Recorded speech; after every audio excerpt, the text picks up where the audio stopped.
I know that there was a gentleman that helped them on their journey. Tony, yeah. Were you able to communicate at all through him? Were you able to communicate to them at all on the boat? I just know it's so unique as a filmmaker. We're used to being there. We're used to being on location, on site.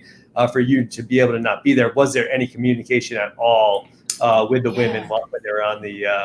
I mean, really, it was a canoe. It was a high-tech canoe, a one-ton canoe, I guess. A one-ton canoe. I mean, pretty incredible. Yes, Tony Humphries was my lifesaver because he was on land, I believe, in the UK the whole time. So I could call him and talk to him, and he knew exactly where they were at all times. He was in communication with them the most. But what was really cool about this whole process was that every day I could go on their website and I could see their GPS tracker that was updated every 4 hours. So I could go on and see like, okay, where are they in the world? You know, where are they on the ocean? How much progress have they made today? And sometimes that was so heartbreaking because they would make, like, let's say they would exert themselves, the equivalent of like 50 miles rowing, but only go 2 in the right direction. Because they had goals, right? They're heading from San Francisco to Hawaii, Hawaii to Samoa, Samoa to Australia. And so that would happen a lot where the boat would drift or, it was just heartbreaking to see them, you know, exert themselves so much and yet not make progress. So those were the days where you're like, are they ever going to get there? Like, is this even possible? And so Tony, I would constantly be checking in with him being like, when do you think we should book our flights to Samoa? And he's like, hold tight. You know, like I'm not booking a plane ticket to the island of Samoa until like 2 days before. That is so expensive and inconvenient to be so last minute. So this was kind of a producer's nightmare in that sense because nothing was set. It was like, I think I'm going to be in Samoa around September. And then I went on Halloween. Like it was just so, you just never knew. I had to completely like throw up my hands with my life this whole 9 months, just like whatever happens, happens. And so not only was their GPS tracker updated every 4 hours, but they actually blogged every day, this was also my lifeline. So they had an iPad on the boat, which had, you know, minimal power. Of course, they had many things to power through their solar panels. So the sun would power their solar panels. They made their own water on the boat. They did have an iPad, and in the Notes app on the iPad, they would each take turns once each day.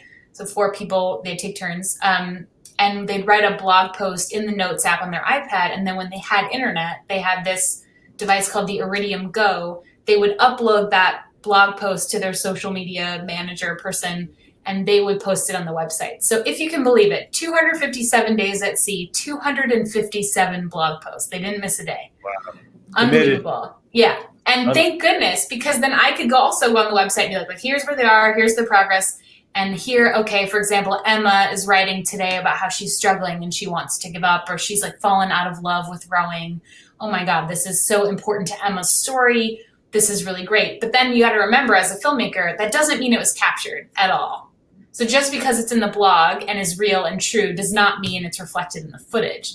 So for me as the director, then I'm reading that and I go and I immediately email Emma and I say, please answer these 10 questions about, I saw your blog post today. I'm sorry you're going through that. Here are 10 questions to go with it.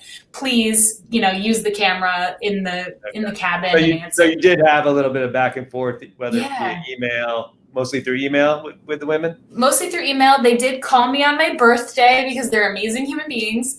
And then because I worked on Dancing with the Stars, I was like dipping my toe back in at that time. And I went and worked on the show when Nick Carter from the Backstreet Boys was on the show. And I only mention this because Laura Penhall, the team lead, is obsessed with Nick Carter from the Backstreet Boys. So I got him to record a message for her. Nice. And I was like, oh, these women are out in the middle of the ocean rowing and they love you. And he was like, what? And so I was like, please just say hi to Laura. And so I emailed her and said, I have a very special surprise for you. And so she called me and I played her the message and she couldn't really hear it. But I got to play it for her later. And she was so excited that Nick Carter even knows she exists. Nice. So that was a real treat. So yeah, we had a little bit of communication, but those blogs were totally my lifeline. And then, but also keep in mind, I'm asking them to do these interviews and I have no idea if they're doing them, if the sound was on, if it was in focus until like 2 months later when I'm actually getting the hard drive and reviewing the footage. So I'm just like, okay. I have no idea if I'm going to have a movie on the other end of God. this until I have a movie. Like, it was a lot of risk.